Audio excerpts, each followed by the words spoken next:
Hello everyone. So today I am going to start by doing my Q&A. My family has been a bit sick, but I'm starting off with coffee and then I will get this Q&A done. First, I wanted to show you something. These flowers are so pretty.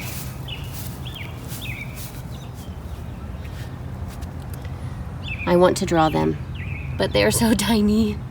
I might give it a go, but that is crazy, right?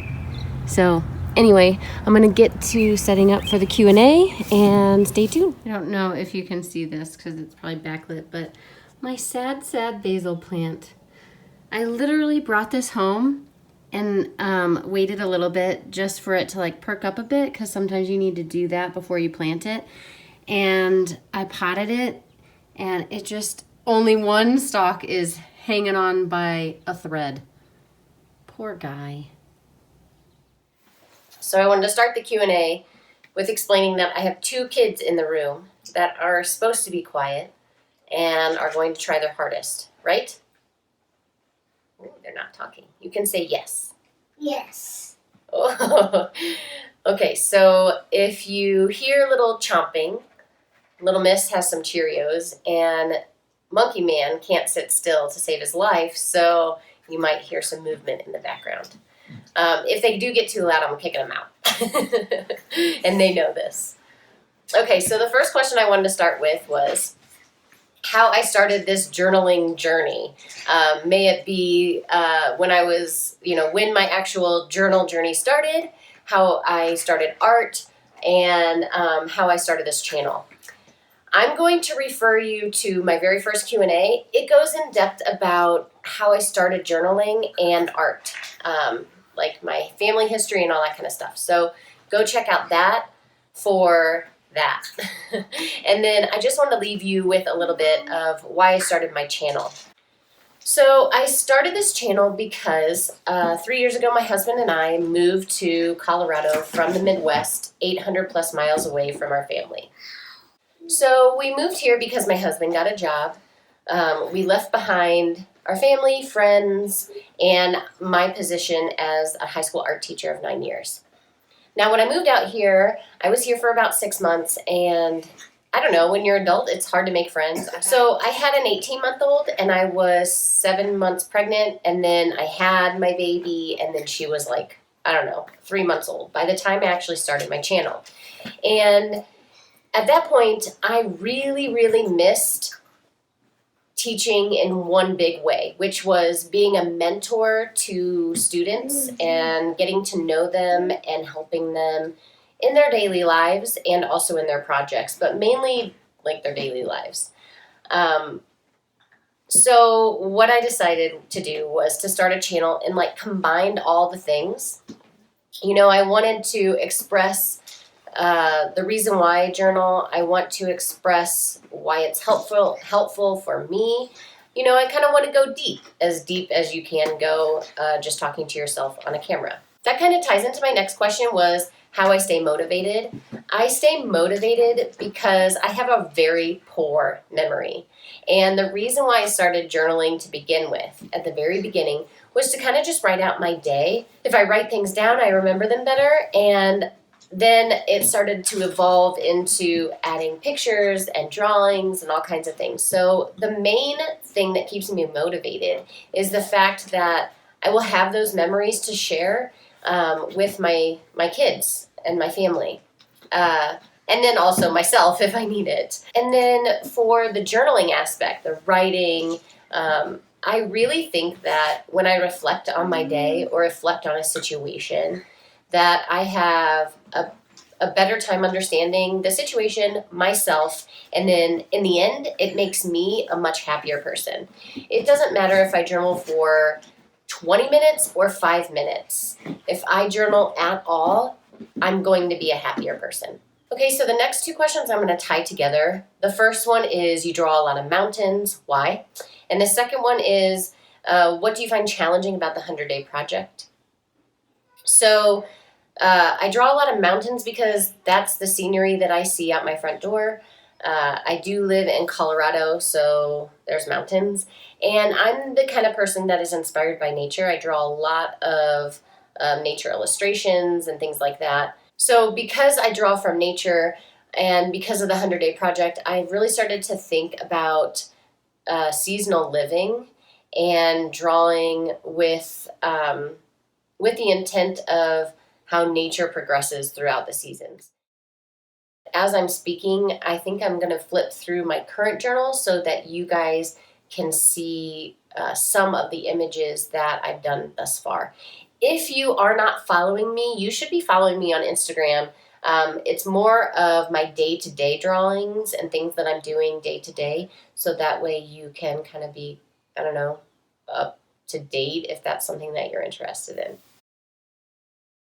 Right now, it is spring, obviously, for me here in Colorado, and the flowers are starting to bloom.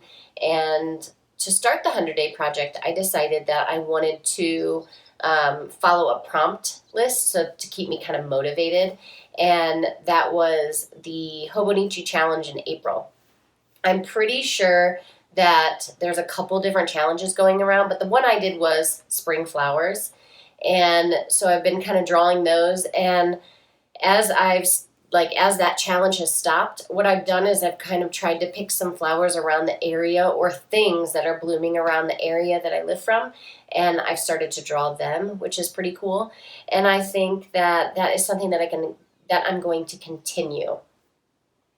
With the 100-Day Project, I have discovered a lot of things about myself, about my art, and about where I want to take it. So that could be a video in itself, honestly. But one thing that I do find challenging is the fact that I have a hard time drawing something every day, especially with the time that I have being a stay-at-home mom with 2 kids under 4. I can't spend sometimes 2 hours on a sketch and then do all the things that I need to do in a day. For some reason, I just can't. So, but I think I'm going to do a whole separate thing on the 100-Day Project. What do I draw from? Do I draw from photos, real life, memory? I do all of the above. I would say for the most part, I draw from real life or photos, and then occasionally from memory.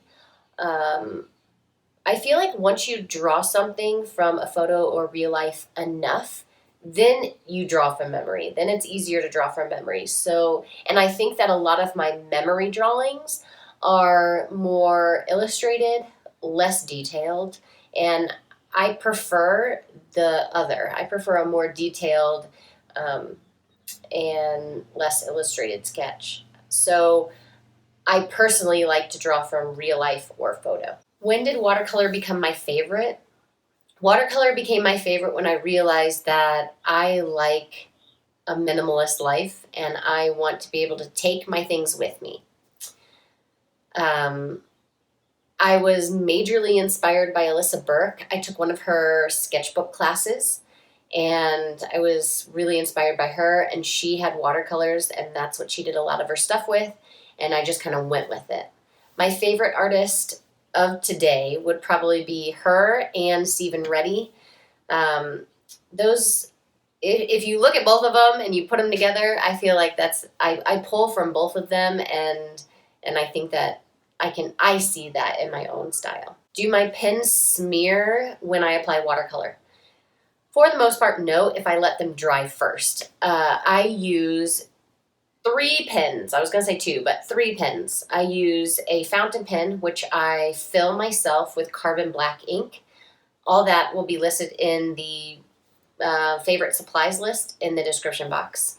They are Amazon affiliate links, by the way. But it's no cost to you, but you are helping me when you purchase something after clicking the link. So thank you. The other one is some sort of fine liner. I don't think it really matters. You make your own decision on what your favorite is, but mine is Stettler. And then the last one is a ballpoint pen. And if I let those dry, I'm somewhat impatient sometimes, but if I let them dry, I have no problems of applying watercolor over the top of them. The last question that I wanted to go ahead and talk about was how my art has changed in the last year. And I don't necessarily know that it's really changed. I have some videos of flip throughs of my old sketchbooks, and these are like 2012 and up. I can link those in the description box for you. But as far as me looking back at like my last Q&A, because I watched it before I did this one, I'm still in the B6 size. I'm still adding. I'm actually. I guess it's changed because I've combined everything together. I now use more of an omni journal style where I'll include photos, I'll include drawings, and I include words.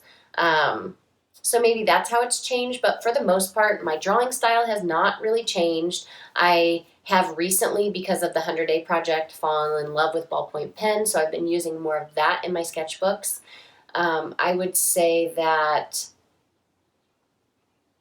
I am more mindful of what I include in my journal now, especially my illustrated journal.